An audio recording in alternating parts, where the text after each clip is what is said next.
Guys, before you start this video, I ask you not to forget to like it, as this helps a lot in the growth of our channel. And if they enjoy the content, subscribe and activate the bell so as not to lose the next reports. Given this warning, let's get to what matters. Good night. My name is Rodrigo Figueiredo. I am 30 years old and currently alive in Fortaleza, Ceará. But my origin is not from the capital.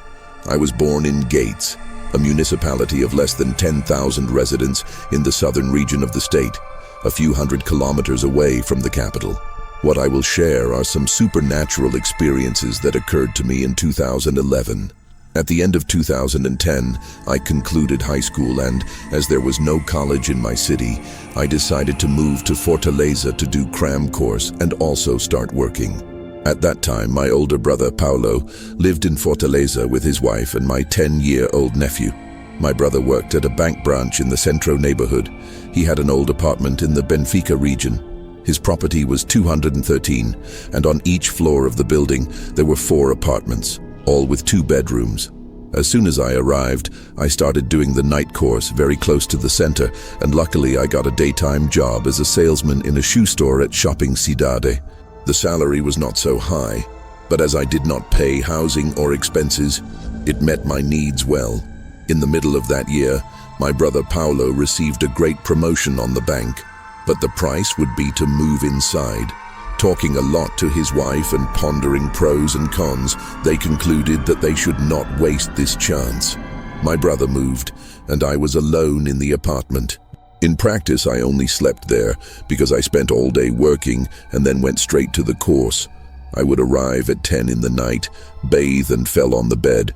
I only got up early for the routine. Even living for 6 months in the building, I knew little my neighbors because my life was very busy. From time to time, my mother spent a few days with me to help with the house because I was a disaster in the kitchen and cleaning. I could only do noodles and, with a lot of effort, sweep the house in a way that was not so clean. Until then, nothing strange had happened. But on a Tuesday of July, during coffee, my very observant mother asked me who lived in 303, exactly above ours. I had no idea who the owners were, but I wanted to know why she asked. She replied that at night she heard many noises, as if someone pushed furniture and run from side to side. Even though I never noticed any of this, I said I would find out. Going down to work, I found the liquidator at the concierge. I took advantage and asked who lived in 303, mentioning that my mother had noticed noises on the upper floor. He asked if I had not confused myself. According to him, the 303 was empty for over 2 years, and with rare exceptions, the owners appeared to take a look. He also added that sometimes a woman was going to clean the scene and left soon after. I found that weird, but I went to work and spent the day out. Nearly 10 at night, I came back from the cram and told my mother that according to the liquidator, there were no residents in 303. She just said, "Let go, the truth 1 hour comes out." I went to take a shower and she went to warm dinner. We watched TV, hit sleep, and I lay down while she remained in the room. Around 2 in the morning, my mother went to my room, woke me up and said, "Son, listen to these noises." I got up and went with her to the room. In silence, I finally realized a murmur who seemed to talk but couldn't understand. I also noticed steps that sounded like people running, then furniture sounds being dragged and hammer, like beats on the wall. It was very strange. To take the stubborn, I left the apartment and went to the 3rd floor. When I got there, I saw that the 303 lights were turned off. Even so, I leaned my ear at the door, trying to capture something. I held the doorknob and suddenly had the feeling of someone standing behind me, as if there was a light and slow breathing. I froze on time. I felt a shiver and then blew something smooth near my ear. I looked back, saw no one, and could only run to the elevator. Before the door opened, I heard a noise from 303, similar to dish breaking. I went back to my apartment and, when I entered, I was pale and shivering. My mother filled me with questions, but I could barely speak. After I calmed down, I explained what happened. Catholic fervent, she took her 3rd, lit candle and began to pray. But at that moment, the noises intensified. The thing was getting so strong that residents of other apartments and floors complained. So suddenly, everything silenced. The next day, my mother talked to the liquidator. He did not believe it, but ended up checking 303 along with the janitor. When they entered, they only found furniture covered with sheets without any trace that someone had slept there. In the following nights, there were new but smoother sounds and soon disappeared. At that time, I was not afraid, but when my mother returned to her city, I was alone. Amazingly, I didn't hear anything else. Until the following month, a family moved to the property next to 303. It all went well until 2 months later, when I heard, at dawn, crying and relief requests coming from upstairs. Knowing the rumors of 303, I climbed quickly. When opening the elevator door, I found the new residents entering desperate. They were visibly shaken. I invited them to go to my apartment and they stifled on time. When they arrived, they calmed down and told me what happened. I also told my episodes, saying I thought something sinister existed there. I explained that my mother and I had already heard noises, and when I tried to ascertain, felt a presence behind me. For their reports, the entity acted to scare. During the conversation, Marcelo, the new tenant, and Elisa, his wife, spoke of the night noises. Once they woke up with sounds of water running in the bathroom, but when checking, they found nothing. They began to suspect that they were noises of other apartments until that night. Elisa raised to drink water, and upon returning, noticed noise in her son's room. He opened the door and saw a dark shadow sitting on the child. By lighting the light, the creature crossed the wall. She started screaming. Marcelo ran there and found her without voice, hugged the boy. Suddenly they heard laughter and voices around. They went to the room and noticed shadows taking human form, but with demonic aspects. Desperate, they opened the door and fired. At this moment, we crossed the elevator. They spent the night in my apartment, and the next day I spoke to my brother. That family stayed at home until I found another place, then going to the Parangaba neighborhood. When they moved, I no longer had the courage to continue alone. After all, who assured me that these things would not come knock on my door? So I went to a kitnet in another neighborhood. We communicated to the liquidator about everything, but he was still skeptical. Anyway, my brother put the apartment for sale, negotiating it a few years later. Good night. My name is Everton. I'm from Mato Grosso and I'm 52 years old. What I will narrate happened when I was 7, next to my brother, Douglas. He was never scared of darkness or horror movies. I tried to preach it countless times, failing all. Not even ambush it worked. He just laughed, which intrigued me. We moved from the city to a rural area in early 1977. Our father acquired a place after making money from negotiations and investments, something that escaped me at the time, but I was glad to have more room to run and feel the air, coming into direct contact with nature. My mother, on the other hand, didn't like to see me coming back covered with dry leaves. My brother Douglas enjoyed climbing trees and displayed an above-average courage.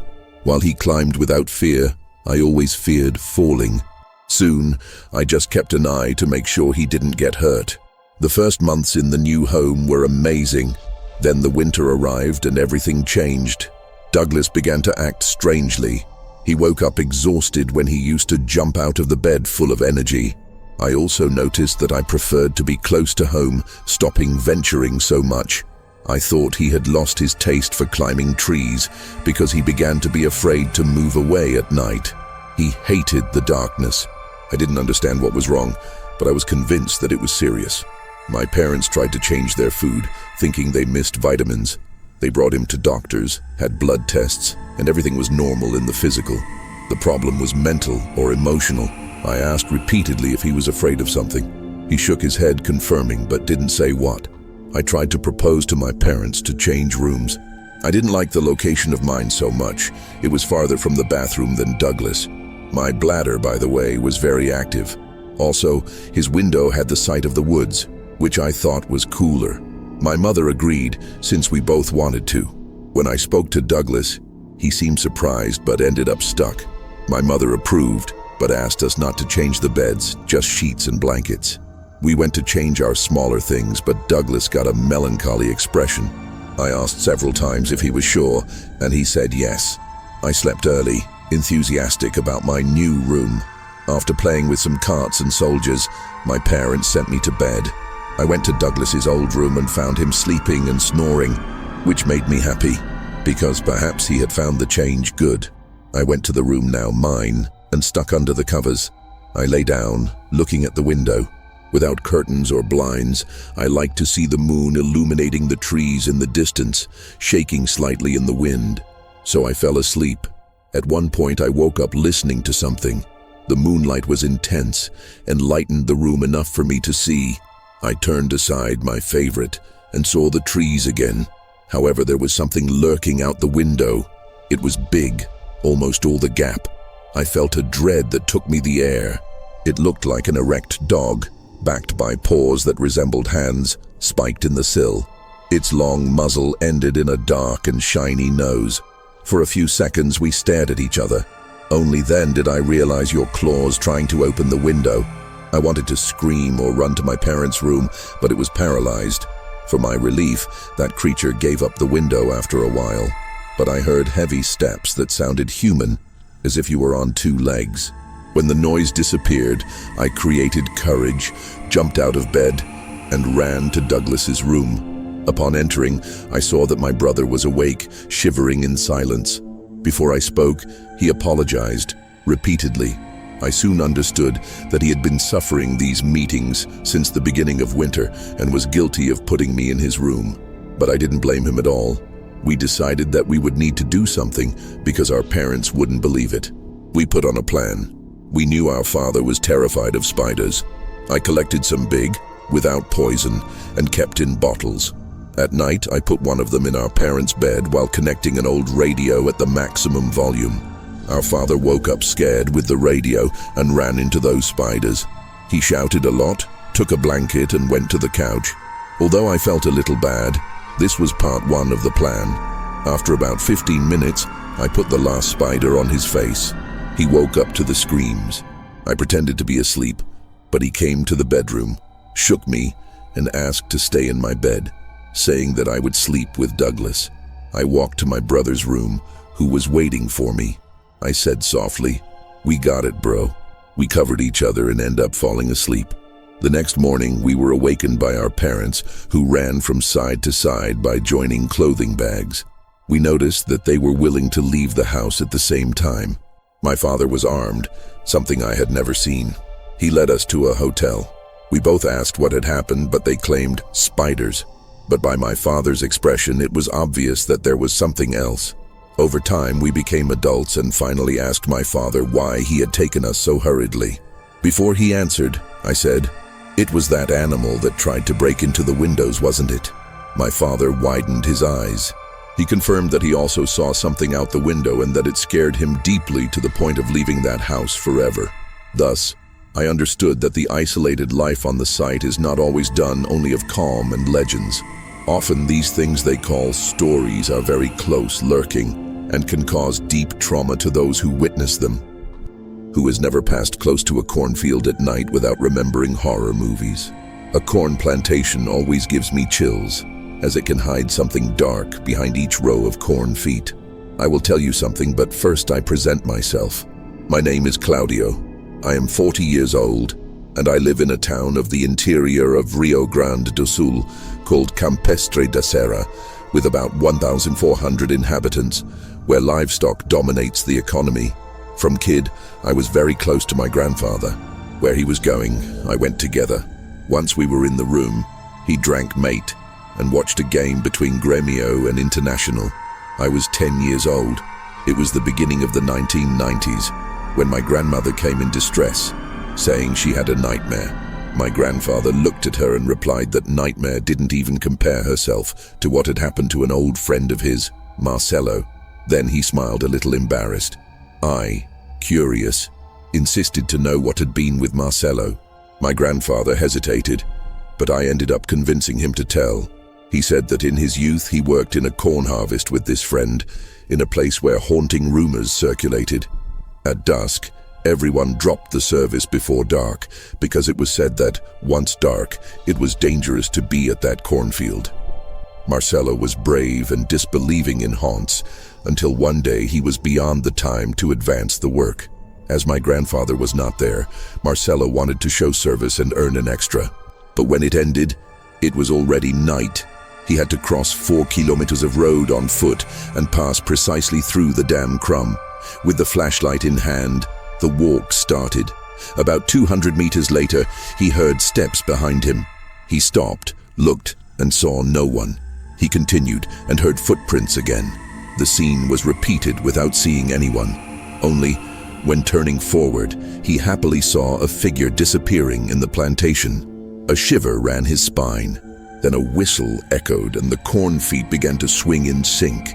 Marcelo felt a growing panic. He tried to continue, but now running. Later, he heard noise from scythe or machete, as if something cut the corn, and that noise approached. He shot. He noticed several strides following the rhythm behind him, as if a group chased him. After much running, he noticed that they stopped. He tried to breathe and walked again, but with fear. Suddenly in a curve, he came across a strange man standing in the middle of the road. It was at a certain distance, barefoot, torn clothes and bruises on the body, the face covered by a bag of cloth. A hand was missing. Marcelo tried to talk to him, but no answer. Suddenly the man ran toward him shouting, and 4 other subjects emerged from the cornfield, all with large hats that covered their faces and bravement sickles and machetes. Marcelo's dread was so great that he vomited. He said he darkened everything. His last memory is that it fell to the floor. He believes he has passed out.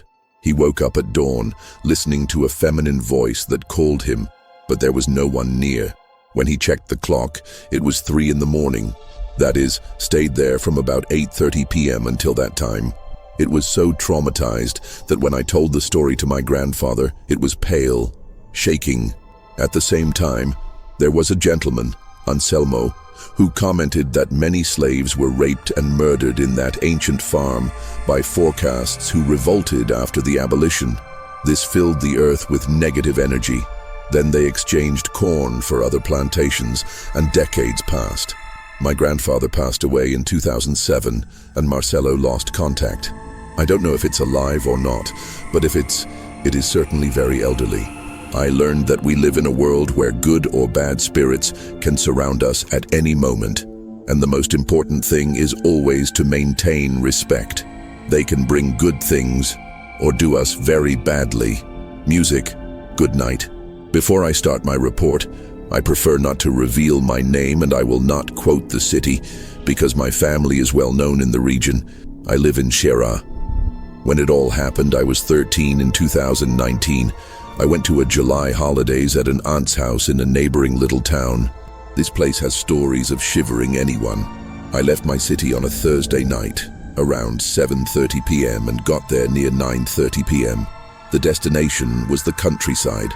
Arriving at my aunt's house, I asked her for blessing, and I greeting who was there. Then I went to take a shower and dinner. Soon after, I accompanied my cousin to a friend's house. We stayed there for a while, and on the way back found my uncle's friend, which I called Uncle Valdo. I greeted and gave him a hug. So I took a cashew jam from the kitchen and heard my godfather telling a story about such a hanged. He said that a long time before, a guy would have abused the daughter of a large local farmer. She told everything crying, and the furious farmer ordered her men hunt the criminal. After 3 search days, they found the unfortunate, tied their hands, beat and took him to a road, where they hanging him into a tree and buried him right there. Since then, the legend that the subject's soul surrounds that place. Curious, I asked where the road was, and my aunt soon told me not to put me with it. When I left, I commented on the story with some friends who confirmed to be real. I insisted to go the next day, offering myself to pay for the motorcycle gasoline. They were reticent, but ended up stuck. So the next afternoon, we took the way and really saw a cross near a tree. Very close, it ran a river, where we took the opportunity to refresh ourselves because it made a tremendous heat. We stayed there until 5 p.m. Then we decided to take the road back. We didn't count on what would happen next. It was already dark, and the only light came from the lighthouse of the bikes. I guided in front. Suddenly, I spotted a man standing next to the damn tree. I braked the bike at a certain distance and waited for others to approach. Everyone also saw him. My friend murmured, terrified, "It's hanged, my God." I laughed, finding it over, but she insisted yes. I took my motorcycle and passed near that guy. A horrible smell took over the air. When I hit his eye on his face, there were no eyeballs, only two dark holes. Scare so big that I fell off the motorcycle. When I got up, the man was no longer there. I called the motorcycle again and ran out. I got home very white, tremendously. My aunt wanted to know what happened. I ended up counting. I brought a scolding for disobeying and gone to such a road. That night I dreamed of such a man. In the dream, he told me to never doubt the forces from beyond. I got up scared. It was already morning. I went to have coffee with the family and everyone commented on the case. I took another scolding, this time from my uncle. But then he calmed down and commented, "You were lucky for the hanged not to attack you."